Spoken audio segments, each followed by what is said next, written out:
I'd like to call to the stage Rion Amilcar Scott, please.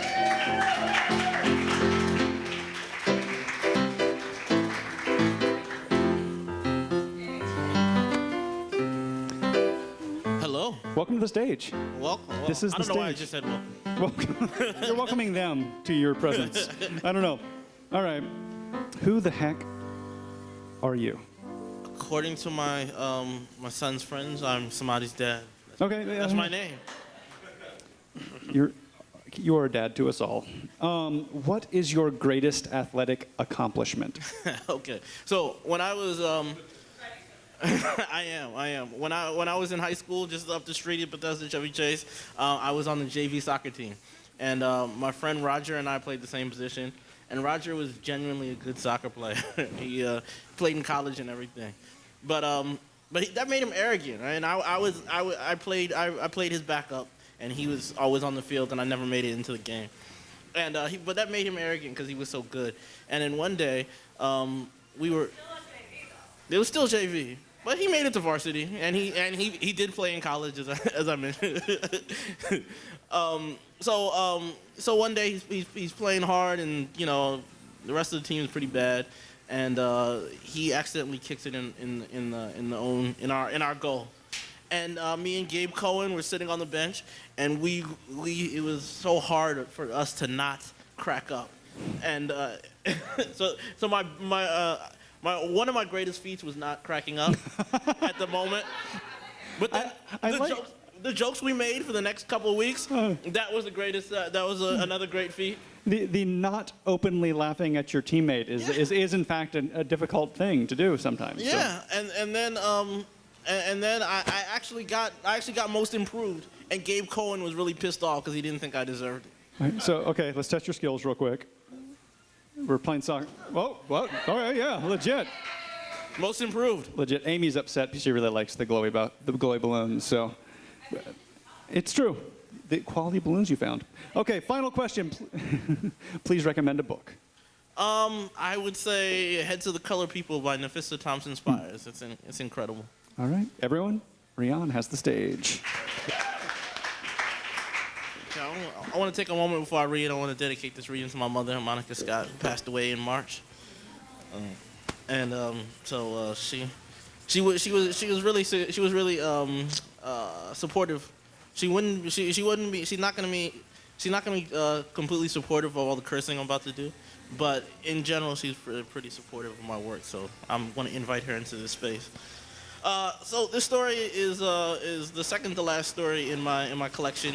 The World Doesn't Require You, and it's the short version of the title is Rolling in My 6-4. The real title is Rolling in My 6-4, da da da, with all my niggas saying swing down, sweet chariot, stop and let me ride. Hell yeah. And they're two guys, and yeah, okay. I think that's all you need to know. Sitting shotgun in that old big boat of a car, that 64 Chevrolet, sliding into the darkness out ahead. Rick couldn't decide whether the driver was an eccentric or a lunatic. James, my man, leaned sideways and rifled through the glove box while the car drifted this way and that. Rick said, you need some help?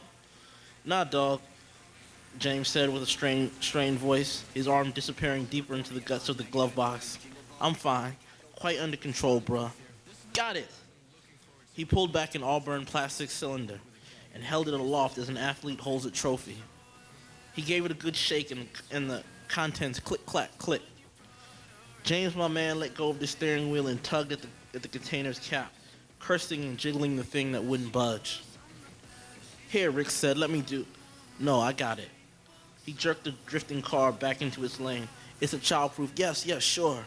You have to push. My brother, I got it. Forgive my caution, James, but I don't think you do. Rick clenched his teeth and held tight to the seatbelt with one hand, and with the other, he gripped the armrest. What are you, a little old lady? And it's James, my man, not James. James, my man. Gotta put the my man along with the James. And look at that, I got it. The car rumbled over the rough ridges at the edge of the highway. James, my man, tossed a handful of pills into his mouth and loudly crunched them between his teeth. Ah, he said, sticking out his tongue and swallowing hard. Rick flared his nostrils and widened his eyes. Relax, bon ami. They're just vitamins. They don't look like vitamins. Sure they are, good buddy. Powerful vitamins. Vitamins like you ain't never tried before. Gotta keep my energy up as much driving as I do. Rick eyed the speedometer's needle as it danced between 90 and 95. A big green sign reminded Rick that they were somewhere in Virginia, headed north. He could hear his old dead father now. Rick, stay your ass out of Virginia, you hear me? He became aware that he was again clutching the armrests in a steely vice grip. He didn't loosen it. In fact, he tightened his hold on the seatbelt too. James, my man, shook the bottle at Rick. No thanks, Rick replied. You sure? Drowsiness sat thick at Rick's eyelids, and he turned to rest his head against the window. He needed not an energy boost, but a good nap. As he tried to drift off to sleep, he felt the car swerve and throw him from side to side. Relax, bruh, James, my man, said. Relax. Go back to sleep. I got it. Steady. Real steady, man. Steady. Real steady. Dog, Rick said, forever abandoning sleep. Tell me the deal with your name again. Me? The name's James, my man. Okay, James. No! Are you trying hard to be wrong or something? Again, it's James, my man. Gotta put the my man after the dang James. That's what they call me out here on the Underground Railroad. The what? You ain't never heard of the Underground Railroad? Harriet and shit? What the fuck niggas be learning in school nowadays, huh? I'm a reenactor. I do it this time every year. There's literally hundreds of us taking these long trips from the south all the way up through the north. Yep, recreating the slave's journey to freedom. That whole racial nightmare. I'm just one guy. Then he started singing. Swing low, sweet chariot, coming for to carry me home. Rick looked at the driver's sturdy hands on those steering wheel. They were huge hands, big like lion's paws. Thick hands, fighter's hands. Rick imagined the hands crushing chunks of ice. James, my man, said other things, strange things. Rick threw in a word or two, but mostly he listened and wondered if the man was insane. Along the Underground Railroad line in Cross River, there would be a party in an old cotton field somewhere in the ruins, a string of abandoned plantations, and all the Underground Railroad reenactors would converge upon it. A man called the Lizard would be at the party, the Lizard of God. The way James, my man, described him, the Lizard sounded less like a creation of God and everything like God himself. The Lizard could solve any problem. Talking to the Lizard could give one a boost of confidence. Although James said he didn't need one, but if he did need one, which he didn't, he'd go to the Lizard. Rick sat bewildered at his travel companion's words, but everything the man said came with a hilarious aside that made Rick forget the initial ridiculousness. Like I said before, just get me to Cross River, Rick said. Just get me home to Cross River and I'm good. Mm-hmm, James, my man, replied. Yep, 6 white horses prancing side by side, coming for to carry you home. So, you're really following the Underground Railroad? Yeah, Jack, I ain't bullshitting. Do this shit every year. Sometimes twice if I'm needed. Pick up a hitchhiker or 3 like I did with you, or I pick up a rider at a safe house. It humbles you to think what our ancestors went through. Our ancestors ain't have cars. Yeah, he replied. I guess they didn't have cars. The pair listened to the soft, raspy groan of the engine and the gentle hum of the rubber moving along the road. James, my man, fiddled with the radio. Country music and static passed through the speakers. Looking for some good gospel music and shit.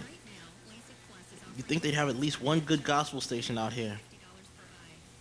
You a gospel fan, Rick asked? Not really. Why do you ask?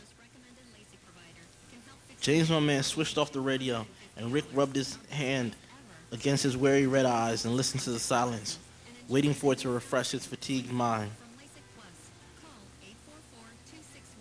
Yeah, man, James, my man, said. You lucky it was me who picked you up and not one of them forgotten tunnel people. Forgotten what? You ain't never heard of the forgotten tunnel, neither? Shango and shit? Where you learn history at? These people, way back in the slave days, thought they were doing what the Underground Railroad was doing. Haughty motherfuckers going off all half-cocked. Thought they was better than Harriet and them. But they never rescued a soul. Some shit would always go wrong. People reenact that shit too every year. Their reenactors are just as stupid as the original Forgotten Tunnel people. Nigga shot himself with a musket last year. Some of them dummies gonna be at the party too. I just ignore them. The familiar drone of the open road passed between them. Rick was learning to love that sound. He tried again to lean his head on the window and go to sleep. So tell me, what you running from? I ain't running from shit. Everybody on the Underground Railroad is running from something. But you don't have to tell me. Whatever it is, I got your back, my nigga. Thank you.